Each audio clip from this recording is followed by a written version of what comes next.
Doctor Jitendra Singh ji, CSIR NBRI के director doctor AK सासनी, CSIR CDRI के director doctor Radha रंग Rajan ji, CMAP के निदेशक डॉक्टर सुबोध कुमार त्रिवेदी जी, IITR के डायरेक्टर डॉक्टर भास्कर नारायण जी, आज के इस 2 दिवसीय स्टार्टअप कॉन्क्लेव में भाग ले रहे विभिन्न अकादमिक संस्थाओं और उद्योग जगत से जुड़े हुए सभी उनके CMD, CEOs, VC, वरिष्ठ वैज्ञानिक गण, विभिन्न संस्थाओं के प्रमुख गण, हमारे प्रगतिशील किसान और अन्य स्टेक होल्डर्स और उपस्थित बहन और भाइयों, मैं सबसे पहले माननीय विज्ञान और प्रौद्योगिकी मंत्री डॉक्टर जितेंद्र सिंह जी को हृदय से धन्यवाद देते हुए आदरणीय प्रधानमंत्री जी का आभार व्यक्त करता हूं, जिन्होंने CSIR के इस स्टार्टअप कॉन्क्लेव को उत्तर प्रदेश की राजधानी में आयोजित किया है और यहां पर सफलतापूर्वक इस कॉन्क्लेव के माध्यम से हमारे वैज्ञानिकों को, हमारे संस्थानों को और हमारे प्रगतिशील किसानों को अपने इनोवेशन को, अपने रिसर्च को शोकेस करने का एक अवसर प्रदान किया है।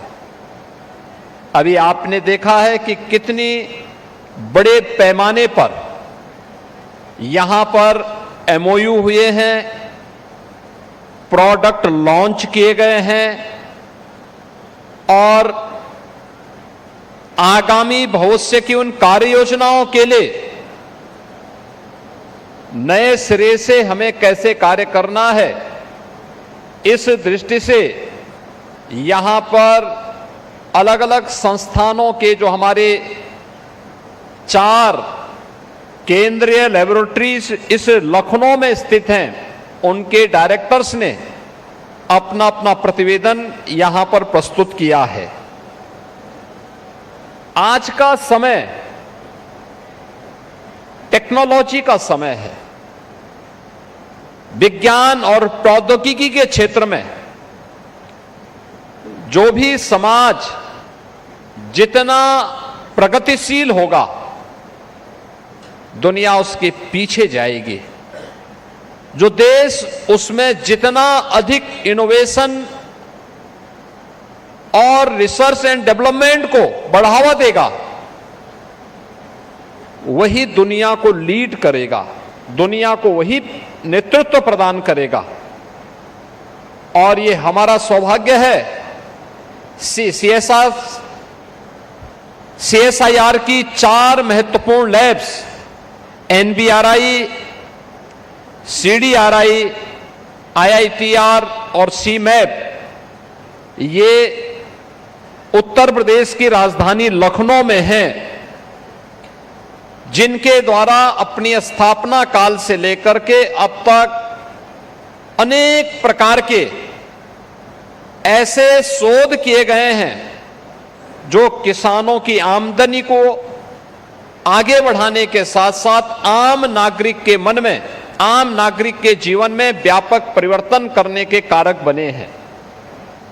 स्टार्टअप कॉन्क्लेव हमारे लिए इस दृष्टि से अत्यंत महत्वपूर्ण है, क्योंकि जब हम स्टार्टअप की बात करते हैं तो पिछले 11 वर्ष में भारत के अंदर एक नए स्टार्टअप इकोसिस्टम को हम लोगों ने पनपते हुए देखा है।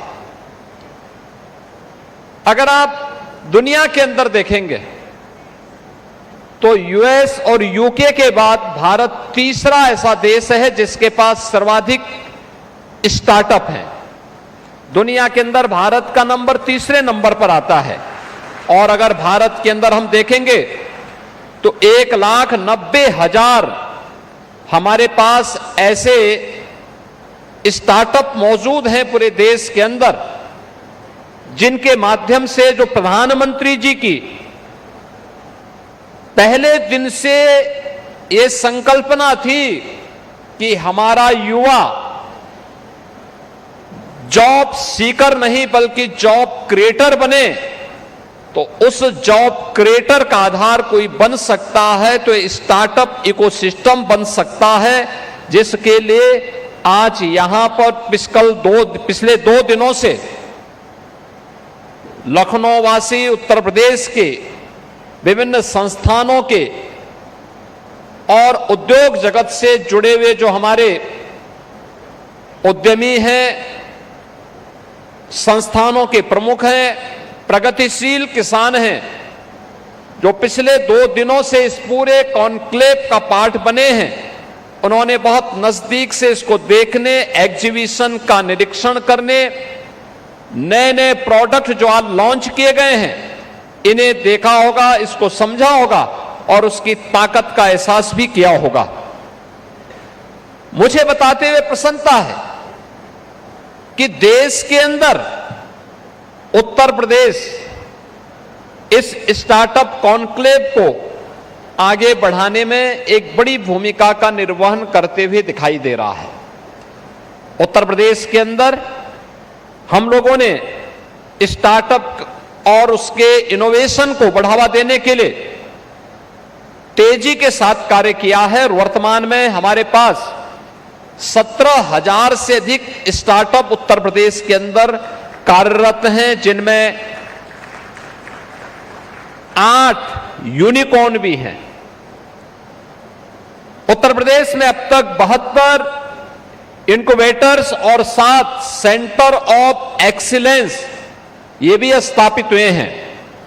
और मुझे बताते हुए प्रसन्नता है कि अकेले उत्तर प्रदेश सरकार ने यहां पर इनक्यूबेटर्स को प्रोत्साहित करने के लिए 137 करोड़ रुपए की सहायता भी अपनी ओर से इन सभी स्टार्टअप को उत्तर प्रदेश के अंदर उपलब्ध करवाया है। हमें इस बात को ध्यान रखना होगा, आज की नई तकनीक और समाज की डिमांड और राष्ट्र की आवश्यकता के अनुरूप उस प्रकार के अच्छे इकोसिस्टम को डेवलप करने में इस स्टार्टअप की एक बड़ी भूमिका हो सकती है। अलग अलग फील्ड के हो सकते हैं। हम लोगों ने यहां पर पिछले 2 दिनों के अंदर हम लोगों ने CSIR की इस स्टार्टअप कॉन्क्लेव को देखा है, जिसके माध्यम से health care, agri, nutri biotech और एनवायरनमेंट के फील्ड में क्या कुछ ये सभी संस्थान योगदान दे पा रहे हैं, इन सबको हम लोगों ने बहुत नजदीक से देखा है। और इस दृष्टि से उत्तर प्रदेश के लिए ऐसा कौन सा सिस्टम होगा जिसके माध्यम से हम उत्तर प्रदेश को आगे बढ़ाने में अपना योगदान दे सकते हैं। आज मैं देखता हूं उत्तर प्रदेश के अंदर हमारे प्रगतिशील किसानों को थोड़ा प्रोत्साहित किया गया, उसने बहुत कुछ अच्छा करने का प्रयास किया।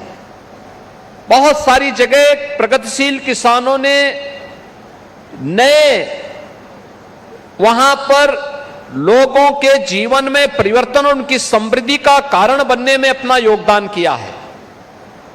और पिछले कुछ समय से हम लोगों ने देखा है, अक्सर होता क्या था, हमारा वैज्ञानिक लैब में कोई अनुसंधान करता था, कोई शोध करता था, लेकिन वह लैंड तक नहीं पहुंच पाता था। आपने पिछले दिनों इस बात को देखा होगा, लैब टू लैंड का एक अभियान पूरे देश के अंदर चला था। उत्तर प्रदेश के अंदर भी कृषि क्षेत्र से जुड़े हुए सभी वैज्ञानिक लैब से निकल करके हमारे अन्नदाता किसानों के साथ उनकी लैंड तक पहुंचे थे, उनके सहयोग के लिए खड़े हुए थे। और ये startup conclave lab to industry को आपस में कोलैबोरेशन का एक नया माध्यम बन रहा है। इसमें हमारा उद्यमी और हमारे संस्थान एक नए प्रेरक की भूमिका के रूप में अपने आप को स्थापित कर सकते हैं, क्योंकि यह उद्यमी ही या संस्थान ही उसको मार्केट लिंक करेगा और जो प्रोडक्ट जितने अच्छे तरीके से प्रस्तुत होगा उसकी मार्केटिंग होगी और उसको मार्केट की सुविधा उपलब्ध होगी, पब्लिक के मन में उसके प्रति उतना ही ज्यादा आकर्षण भी देखने को मिलेगा। और इस नए सिस्टम को आगे बढ़ाने के लिए हम लोगों को इस दिशा में इस नए प्रयास को आगे बढ़ाना पड़ेगा। मुझे बताते हुए प्रसन्नता है कि नई तकनीक और स्टार्टअप प्लेटफॉर्म आज उत्तर प्रदेश के अंदर प्रदान करने का परिणाम क्या रहा है कि उत्तर प्रदेश एक ग्लोबल टेक का और इनोवेशन के एक नए हब के रूप में अपने आप को स्थापित करते हुए देख रहा है। यानी इस फील्ड में बहुत कुछ हम लोगों ने आगे बढ़ते हुए देखा है और मेरा यह मानना है कि स्टार्टअप और स्टैंडअप की यह जो एक नई व्यवस्था है, यही हमारी आत्मनिर्भरता का कारण बनने वाला है। ऐसा नहीं कि ये चीजें हमारे पास पहले भी बहुत सारी चीजें थी, लेकिन हमने थोड़ा सा उसमें चेंज लाया। आपके सामने एक उदाहरण मैं देता हूं, वह है वन डिस्ट्रिक्ट वन प्रोडक्ट का। उत्तर प्रदेश के अंदर एमएसएमई का क्लस्टर पहले था, बहुत पहले से, सैकड़ों वर्षों से, लेकिन यह मृत प्राय सा हो गया था, बंदी के कगार पर था। जो लोग इसके साथ जुड़े हुए थे उनमें हताशा थी, निराशा थी, वे लोग पलायन कर रहे थे। परिणाम क्या था? बड़े पैमाने पे उत्तर प्रदेश से पलायन हो रहा था। यहां का कामगार, यहां का श्रमिक और यहां से युवा बड़े पैमाने पे पलायन करते थे। 2017 में सरकार आने के बाद आदरणीय प्रधानमंत्री जी की प्रेरणा से हम लोगों ने उत्तर प्रदेश के अंदर परंपरागत उद्यम और एमएसएमई के लिए एक नए इकोसिस्टम को डेवलप किया। हमने उसको टेक्नोलॉजी के साथ, डिजाइन के साथ, पैकेजिंग के साथ, मार्केट के साथ जोड़ने, उनके ट्रेनिंग के कार्यक्रम को आगे बढ़ाने और उन्हें स्टेट राज्य सरकार की ओर से आर्थिक सहयोग के साथ जैसे जोड़ा, आज परिणाम है उत्तर प्रदेश के अंदर एक बार फिर से एमएसएमई पुनर्जीवित हो गया है। 96 लाख एमएसएमई यूनिट आज उत्तर प्रदेश के अंदर कार्यरत हैं, जिनमें 2 करोड़ से अधिक लोग कार्य कर रहे हैं और 2 करोड़ से अधिक लोगों के यानी 2 करोड़ परिवारों की आजीविका जिस वन डिस्ट्रिक्ट वन प्रोडक्ट के माध्यम से आज उत्तर प्रदेश के अंदर प्राप्त हो रही है, यानी 10 करोड़ लोग सीधे सीधे उसके साथ जुड़े हुए हैं। आप याद करिए, अगर हमने नए जमाने के अनुरूप उसे तकनीक नहीं दी होती, डिजाइन नहीं दी होती, मार्केट की डिमांड के अनुसार डिजाइन नहीं दी होती, अगर हमने उसको पैकेजिंग के साथ नहीं जोड़ा होता और हमने उसको मार्केट के साथ नहीं जोड़ा होता, तो उत्तर प्रदेश का प्रोडक्ट आज देश के अंदर और दुनिया के अंदर धूम नहीं मचा रहा होता। हम आज के दिन पे लगभग 2 लाख करोड़ रुपए के एमएसएमई प्रोडक्ट को देश यानी दुनिया के मार्केट में पहुंचाने का काम कर रहे हैं और दुनिया के अंदर एक्सपोर्ट अकेले उत्तर प्रदेश का एमएसएमई प्रोडक्ट आज के दिन पर देश के अंदर हो रहा है। ये चीजें दिखाती हैं कि सरकार के स्तर पर थोड़ा प्रोत्साहन की आवश्यकता है और उसको आज जैसे ही डबल इंजन की सरकार ने थोड़ा भी प्रोत्साहन देकर के पुशअप किया, परिणाम क्या है कि तेजी के साथ वह एक नया कल्चर उत्तर प्रदेश के अंदर पैदा हुआ, वो आगे बढ़ता हुआ दिखाई दिया है। ऐसे ही स्टार्टअप में है, आज का युवा वो चाहता है कुछ नया करना, वो लकीर का फकीर नहीं बन सकता, वो कुछ नया करना चाहता है, लेकिन उसको उसके अनुरूप वातावरण प्रदान करने का काम इस सोसाइटी का भी है और सरकार का भी है। जब दोनों मिलकर के इस अभियान को आगे बढ़ाएंगे, वह तेजी के साथ इन कार्यक्रमों को आगे बढ़ा सकता है। और मुझे इस बात की प्रसन्नता है कि आज ओडीओपी प्रोडक्ट का परिणाम क्या है। उत्तर प्रदेश के अंदर हमारे पास 77 ऐसे प्रोडक्ट हैं, जनपद 75 हैं। हमने 1 डिस्ट्रिक्ट 1 प्रोडक्ट कहा, लेकिन हमारे पास 77 ऐसे प्रोडक्ट हैं जिन्हें जीआई टैग प्राप्त हुआ है और वैश्विक मांग जिनकी बढ़ी, यानी ग्लोबल मार्केट में जिनकी डिमांड बढ़ी है। वहां पर हमें सर्टिफिकेशन की आवश्यकता नहीं, क्योंकि जीआई टैग ने उन्हें सर्टिफिकेशन के साथ स्वयं जोड़ दिया है और दुनिया के मार्केट में, ग्लोबल मार्केट में उनकी डिमांड उसके माध्यम से स्वयं बढ़ती हुई दिखाई दी।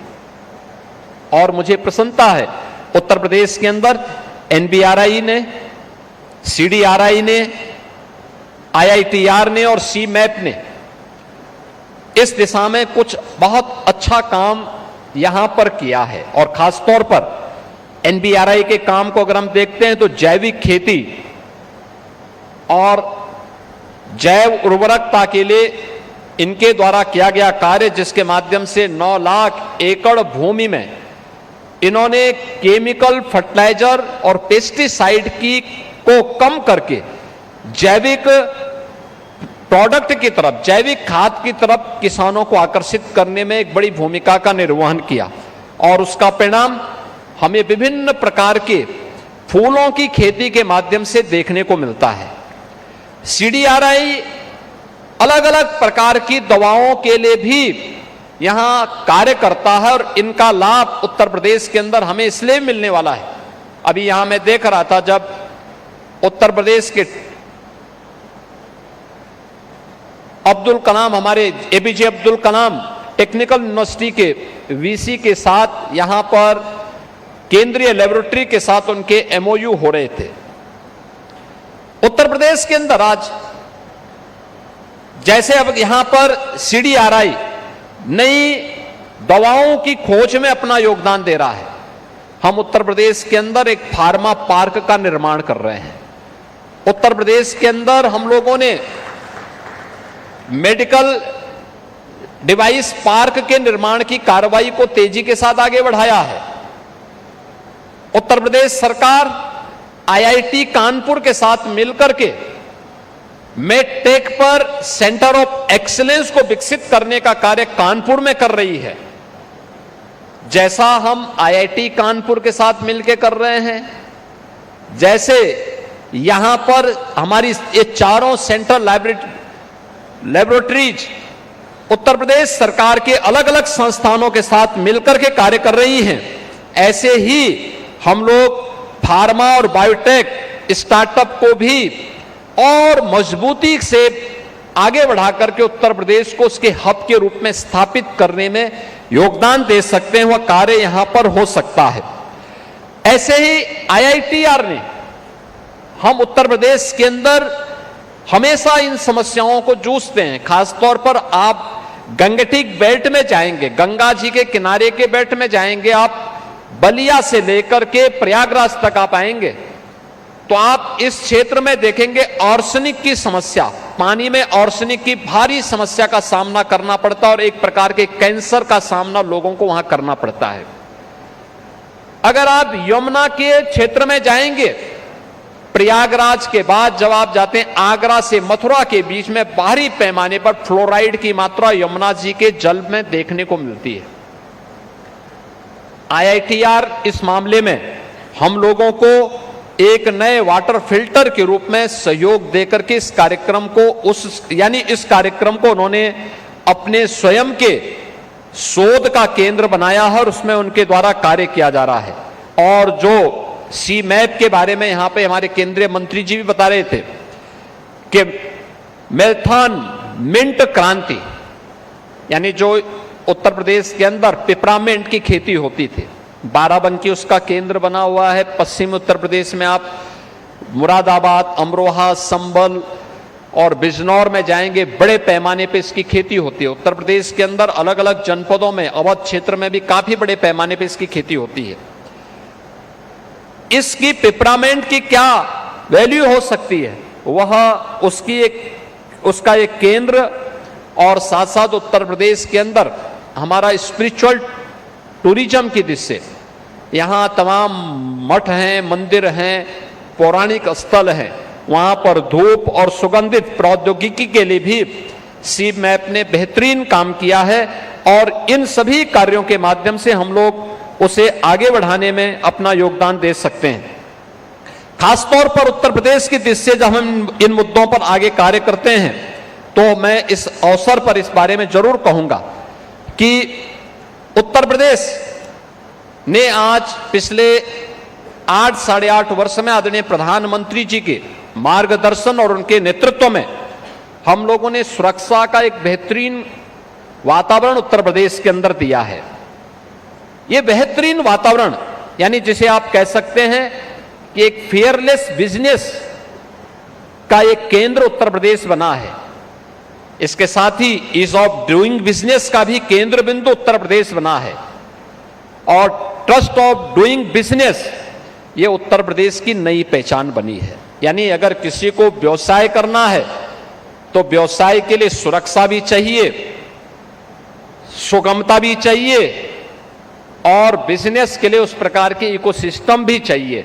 ये तीनों आपको उत्तर प्रदेश के अंदर आज देखने को मिलेंगे और उन्हीं बातों को लेकर के आज हम इस यहां पर आए हैं कि केवल हम नीतियां नहीं बना रहे हैं बल्कि हम उत्तर प्रदेश के हर युवा, हर उद्यमी और हर वैज्ञानिक के विचार को भी पंख दे रहे हैं, यानी उसको एक नई उड़ान के लिए पंख दे रहे हैं। इस प्रकार के इकोसिस्टम के माध्यम से सरकार हर योग्य स्टार्टअप के साथ खड़ी है। सरकार का संसाधन भी और सरकार का संकल्प भी उसके साथ खड़ा है। हम चाहते हैं उत्तर प्रदेश के युवाओं की आंखों में चमक हो और वह चमक उसे प्रयोगशाला से लेकर के उद्योग और रोजगार में बदलने में सहायक हो, क्योंकि जो इस स्टार्टअप कॉन्क्लेव के पीछे का थीम है कि हर शोध उत्पाद के लिए बने, हर उत्पाद उद्योग बने और हर उद्योग भारत की सामर्थ्य और भारत की शक्ति बने। और यही है विकसित उत्तर प्रदेश और विकसित भारत के पीछे का राज। यानी अगर 2047 में भारत को विकसित बनाना है तो हमें उत्तर प्रदेश को भी विकसित बनाना होगा, हर जनपद को विकसित बनाना होगा। विकसित बनाने की सीढ़ी कहां से? हर इनोवेशन से जाती है, हर रिसर्च से जाती है, हर प्रोडक्ट से जाती है, हर इंडस्ट्री से जाती है और इंडस्ट्री के माध्यम से यही विकसित भारत की आधारशिला खड़ी करती है। मुझे पूरा विश्वास है कि प्रधानमंत्री जी के विकसित भारत की संकल्पना के साथ हमारे ये सभी स्टेक होल्डर्स, चाहे वह लैब हो, इंडस्ट्री हो, उद्यमी हो या फिर हमारे संस्थान हो, ये सभी मिलकर के कार्य करेंगे तो परिणाम आएगा। इस विश्वास के साथ मैं केंद्रीय मंत्री डॉक्टर जितेंद्र सिंह जी का और यहां पे अपने चारों जो लेबोरेटरीज हैं, सेंट्रल लेबोरेटरीज हैं, इनके जो डायरेक्टर्स हैं, उनके वैज्ञानिक गण हैं, विभिन्न संस्थानों के प्रमुख और हमारे प्रगतिशील किसान हैं, इन सब का मैं हृदय से अभिनंदन करते हुए धन्यवाद देता हूं माननीय केंद्रीय मंत्री जी को कि उन्होंने इस स्टार्टअप कॉन्क्लेव के लिए उत्तर प्रदेश की राजधानी लखनऊ को चुना और आज वे स्वयं इसके समापन समारोह में यहां पर उपस्थित हुए हैं।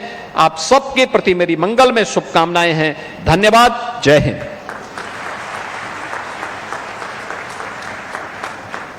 बहुत बहुत धन्यवाद आपका भी माननीय मुख्यमंत्री जी। और जिस तरह से आपने ये